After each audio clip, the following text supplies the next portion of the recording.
তিতা ঝোলের জন্যে মাঠের দিকে গেছি, যা যা লাগবে তিতা ঝোলে সব জোগাড় করছি। তো থোড়টা প্রথমে কেটে নিচ্ছি।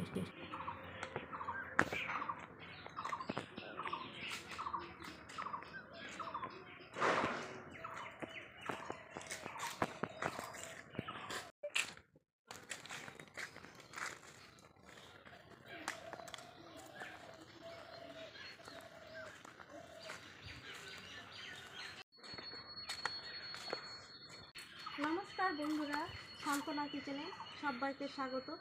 বন্ধুরা, আজকে চৈত্র সংক্রান্তি আর নীল পুজো। আমাদের এইদিকে বেশিরভাগ বাড়িতেই নিরামিষ খাওয়া হয়। আর আজকে এই যে স্নান করে চলে আসলাম। তো আমাদের শ্বশুরবাড়ির দিকে তিতা ঝোল খাওয়ার নিয়ম, অনেকে পাচনও খায়। তো আজকে তিতা ঝোল বানিয়ে দেখাবো। আর তার সাথে থাকবে মশলা কম, মশলা ছাড়া সজনের ডাঁটা, আলু, টমেটো দিয়ে ঝোল। তো বন্ধুরা, দুটো রেসিপি, আশা করছি আপনাদের ভালো লাগবে। আর ভালো লাগলে প্লিজ চ্যানেলটাকে সাবস্ক্রাইব করুন আর পাশে থাকা বেল বাটনটি ক্লিক করুন। আমি আশা রাখছি আপনাদের কাছে। বন্ধুরা, আজকে আপনাদের সামনে নতুনভাবে চলে এসেছি। তো আমাকে কেমন লাগছে কমেন্ট করে জানাবেন। তো আজকে তার সাথে আজকে দুটো রেসিপি হবে চৈত্র সংক্রান্তি নীল পুজো উপলক্ষে। তো আজকে আমাদের নীল পুজো চৈত্র সংক্রান্তি উপলক্ষে তিতা ঝোল, আর থাকছে সজনের ডাঁটা আলু দিয়ে সম্পূর্ণ নিরামিষ একটা ঝোল। আজকে সবই নিরামিষ, দুটো রেসিপি করব, দুটোই নিরামিষ। তো তিতা ঝোলটা আমাদের এটা পরম্পরা, বংশ পরম্পরা বলতে পারেন বাংলাদেশের লোকদের। তো বাংলাদেশের বলতে অনেক রকমই আছে, ঢাকা, ফরিদপুর, বরিশাল, আমি এত কিছু জানি না। তো আমার শ্বশুরবাড়ির যেটা নিয়ম আমি সেটাই করি। অনেকে পাচন করে আজকের দিনে, অনেকে তিতা ঝোল। তো আমাদের আজকে তিতা ঝোল। তো চলুন রেসিপিটা আপনাদের সাথে শেয়ার করি। এটা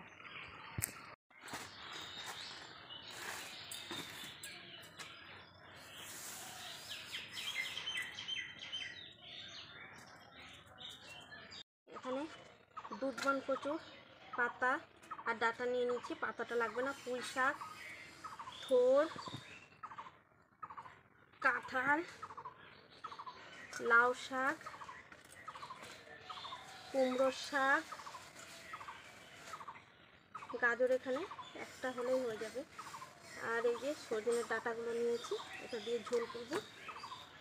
আর বেগুন, কাঁচা কলা, আরও অনেক কিছু আছে। এই যে এটা হচ্ছে নিম পাতা, এটা নিশিন্দা পাতা, এটা তেতো কিন্তু এটা খুব উপকারী। এটা গৃহর শাক, এটা করলা পাতা, করলা। আর এই যে প্যাকেটের মধ্যে আছে পিপুল শাক, থানকুনি পাতা, ডুমুর, হেলাঞ্চা। এই যে তো আমি এই সবজিগুলো এখন কেটে নিব। থানকুনি পাতাটা কেটে নিচ্ছি, তো ডাঁটাগুলো ফেলবো না।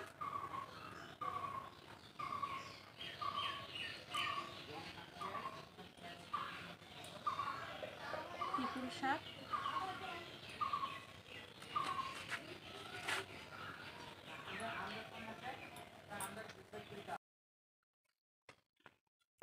আমি এখানে পিপুল শাকের কচি আগাটুকু নিয়ে নিলাম। আর এখানে হেলাঞ্চাটা নিয়ে নিচ্ছি। তো হেলাঞ্চাটা ভেঙে নিলাম এইভাবে। এখানে বেশি নিব না, একদম অল্প অল্প নিতে হবে। অনেক রকম তেঁতো এখানে বেশি দিলে পরে বেশি তেঁতো হয়ে যাবে। আর এইটা খাওয়ার চল, এই যে চৈত্র মাসে ঠান্ডা গরমে বেশিরভাগ মানুষ অসুস্থ হয়ে পড়ে। এর জন্য এটা আগেকার মানুষের একটা প্রচলন, বাংলাদেশের লোকের একটা বিশ্বাস যে এই নীল পুজোর দিন যদি এইভাবে তেঁতো ঝোল খাওয়া যায় কি পাচন খাওয়া যায়, তাহলে অসুখ বিসুখ কম হয়। আর সেই তখন থেকে কিন্তু এই যে তিতা ঝোল খাওয়ার নিয়ম চালু হয়ে আসছে।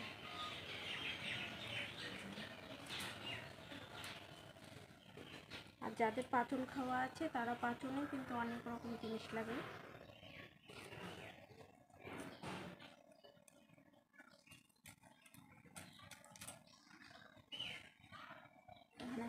করলা নিয়ে নিয়েছি।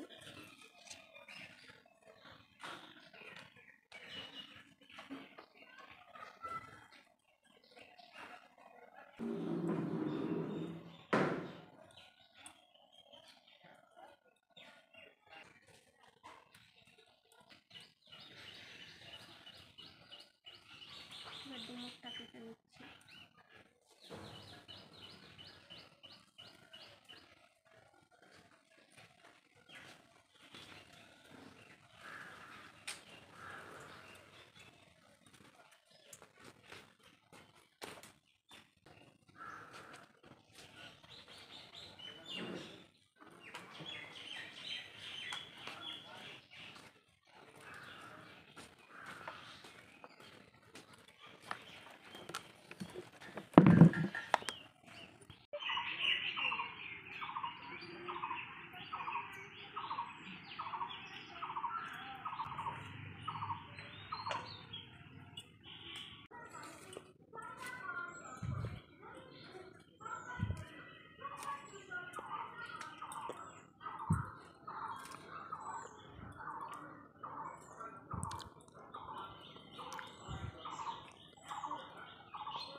এই সব রকম দিতে দিতে অনেক হয় গো।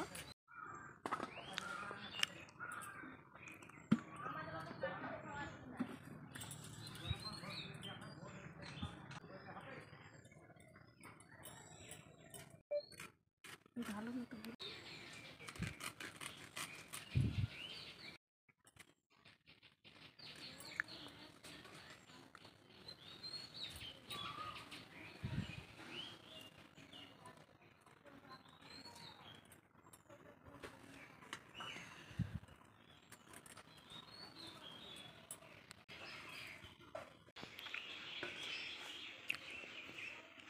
এখানে আমি সব রকমের যে তেঁতোগুলো আছে এই তেঁতোগুলো আলাদাভাবে নিয়ে নিলাম, করলাটা আলাদা, আর এখানে সবজিগুলো এবার সব ধুয়ে নিয়ে আসবো। এটা কিন্তু আলাদাই ধুয়ে নিয়ে আসবো। আর সজনের ডাঁটা আলু দিয়ে ঝোল করে দেখাবো, সেইটাও ধুয়ে নিয়ে আসবো।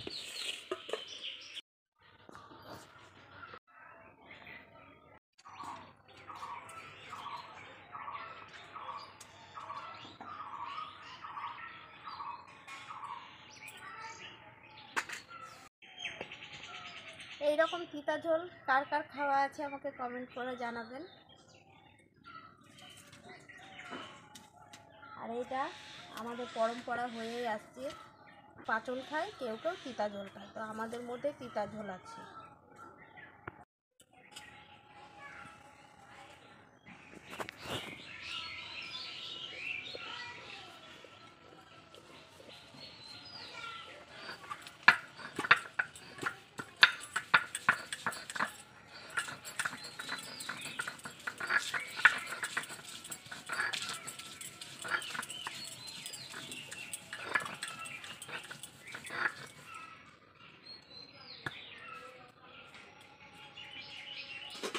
এখানে তিতা ঝোলে কিন্তু কাঁচা লঙ্কার ব্যবহার, শুকনো লঙ্কার ব্যবহার হবে না। এখানে আদা আর কাঁচা লঙ্কাটা বেটে নিলাম।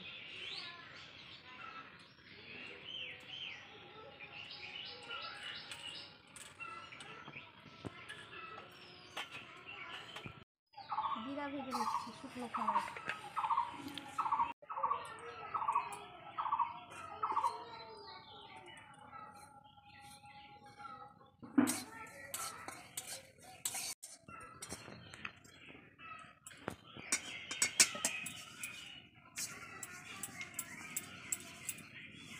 জিরা ভাজা হয়ে গেছে।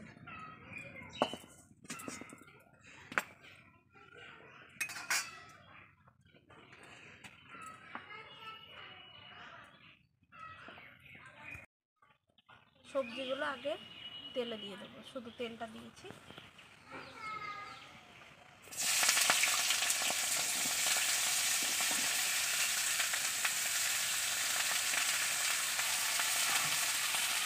এই যে অল্প অল্প নিয়ে কতগুলো হয়ে গেছে তা।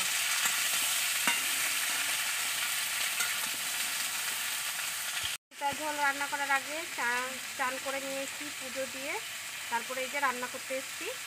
আর আজকের আবহাওয়া দেখুন বন্ধুরা, প্রচণ্ড গরম পড়েছে, রোদ।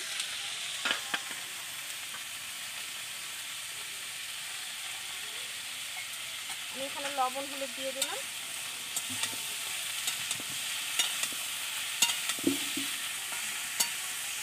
এখানে সব তেতো জিনিসগুলো আছে, এই যে তেতো জিনিসগুলো আলাদা।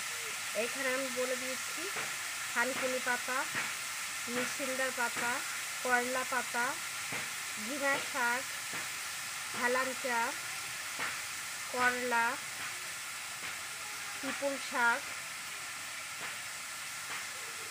তারপরে হচ্ছে হাগড়া। হাগড়া আপনারা অনেকেই চেনেন না, তা হাগড়াটাও লাগে। তো এখন হাগড়াটাও এইদিকে সেইভাবে পাওয়া যাচ্ছে না। আরও জিনিস লাগে বলতে আমি এখানে ছোলা ভিজিয়ে রেখেছি, এই ভিজানো ছোলাটাও দিয়ে দিচ্ছি।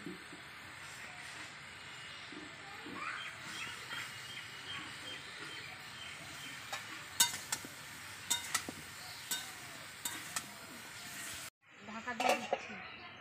দিয়েও খাই, আবার একটু শুকনো শুকনো করতে হয়। কেন? তিতা ঝোল হয়তো অনেকে বুঝতে ভাববেন যে এখানে তিতা ঝোল বলছে অথচ ঝোল নেই।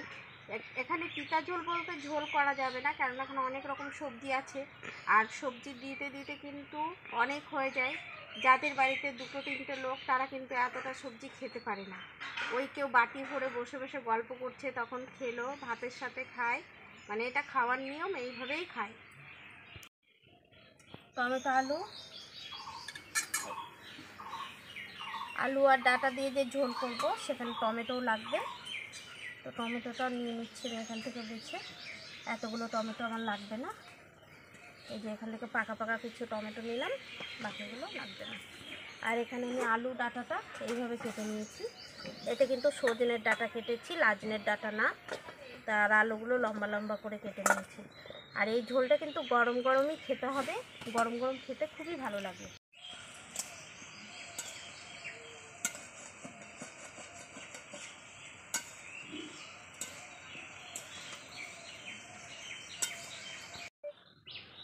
এখানে ভাজা জিরাটা গুঁড়ো করে নিচ্ছি।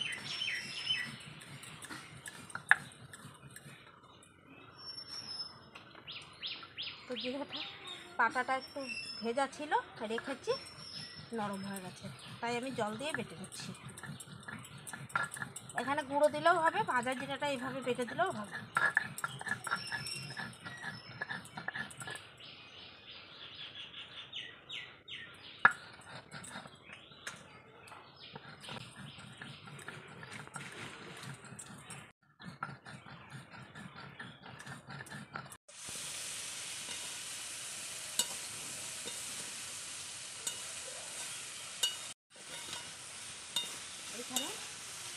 সবজিগুলো ভাজা ভাজা হয়ে আসছে। আমি এবার দিয়ে দিচ্ছি এই যে সব রকমের তেঁতো শাকগুলো।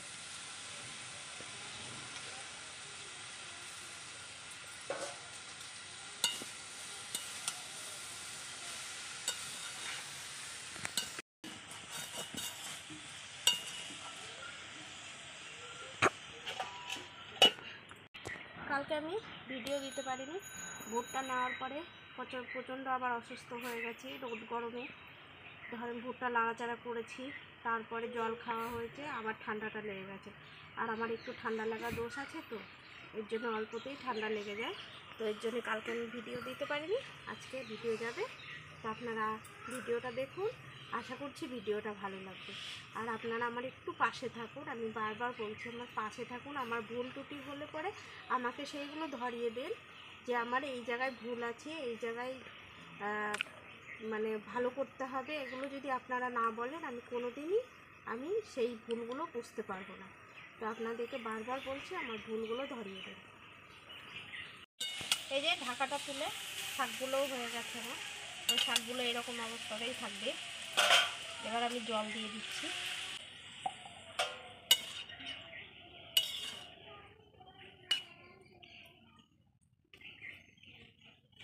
এবার ঢাকা দিয়ে দিচ্ছি।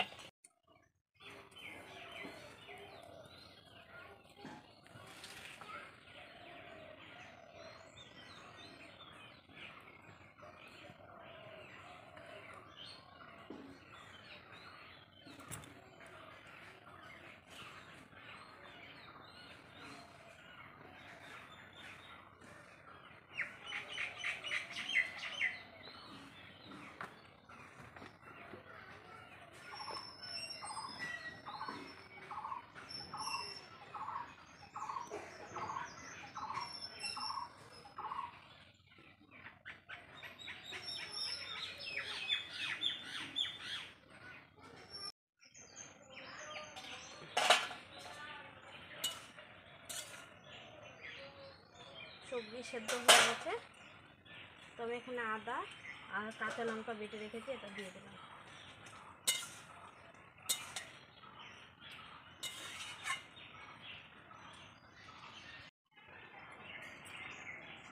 এবার আমি আদা লঙ্কাটা এবার নামিয়ে নিচ্ছি।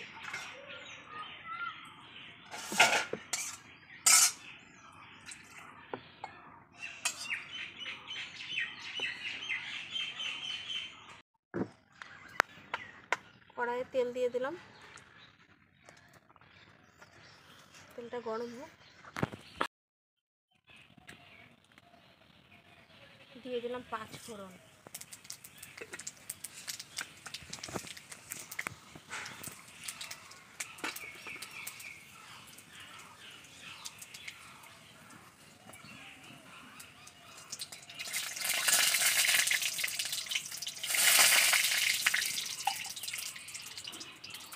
এবার দিয়ে দিচ্ছি চিকা ঝোলটা।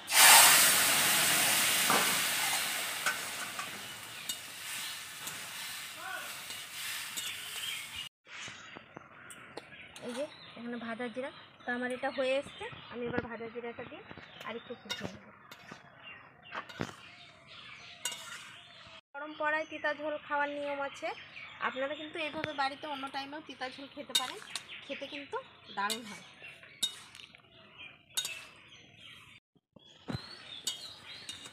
আমার এখানে তিতা ঝোল হয়ে গেছে।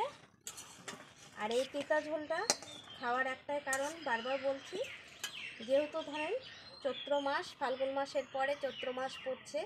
চৈত্র মাসে অনেকের সিজন চেঞ্জে শরীর খারাপ হয়, মুখের রুচি হারিয়ে যায়।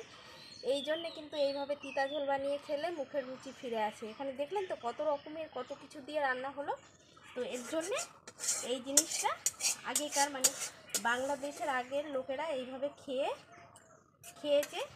এই খাওয়াতে তাদের মুখে রুচি ফিরে আসতো, শরীর সুস্থ হয়ে যেত। এর জন্যে এটাকে খুব তারা মানে, আর তখন দিয়ে কিন্তু তারা মেনে আসছে দেখে পরম্পরা এটা চলেই আসছে আমাদের তিতা ঝোল খাওয়ার রিয়াজ। তো এই যে আমার এখানে হয়ে গেছে তিতা ঝোল, আর কতখানি হয়েছে দেখুন বন্ধুরা।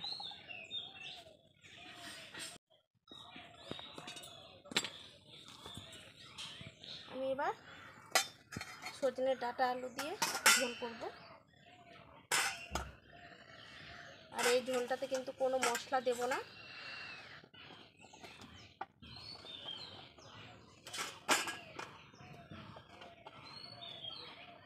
এইটা কিন্তু আজকের দিনে খাওয়ার রেওয়াজ নেই বন্ধুরা। এটা আমি সজনের ডাঁটা আলুটা ভালো লাগে, তাই আজকে সজনের ডাঁটা গাছ দিয়ে পেরে নিলাম, টাটকা আছে দেখে। আর নিরামিষের দিন, তাই ভাবলাম এই ডাঁটা আলুর তরকারিটা করেই ফেলি। তাই তো কড়াইতে জল দিয়ে দিচ্ছি আলু।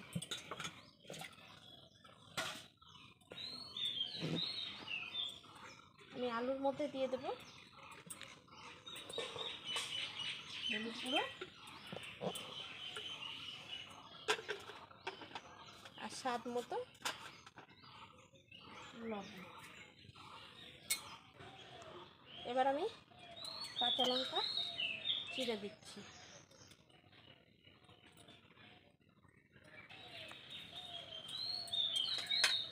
এবার ঢাকা দিয়ে আলুটা সেদ্ধ করে নেব।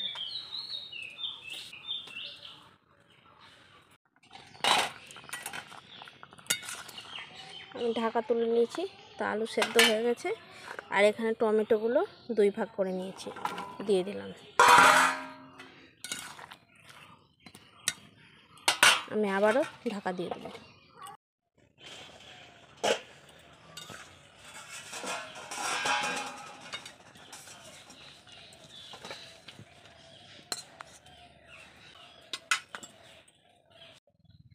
আমি কড়াইতে দিয়ে দিচ্ছি তেল। আর এইভাবে কিন্তু গরমের দিনে সজনে ডাঁটা আলু ঝোলটা কিন্তু ভালো লাগে মশলা ছাড়া।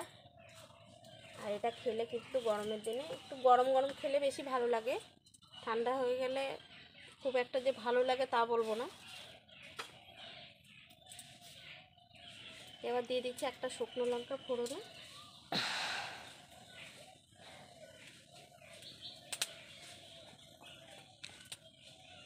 তো আমার এটা গরম গরম খাই দেখে আমার খুব ভালো লাগে, ঠান্ডা হয়ে গেলে অতটা ভালো লাগে না। তো আমি এখানে দিয়ে দিচ্ছি সরষা ফোড়ন।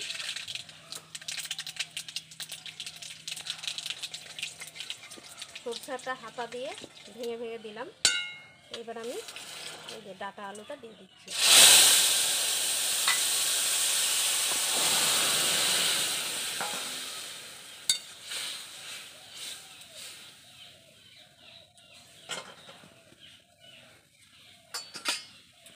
এবার আমি ভালো করে ফুটিয়ে নেব।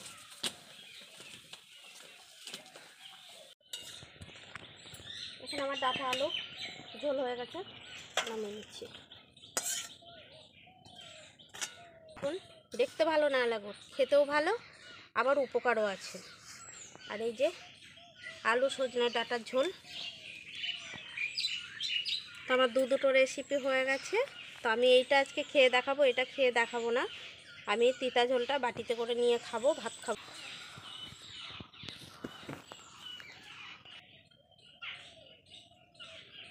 এবার আমি আজকে ভাত দিয়ে না, আজকে শুধু খেয়ে দেখবো। শুধু খেয়ে কি, আমরা আগেও খেয়েছি, তা আমার তো ভালো লাগে।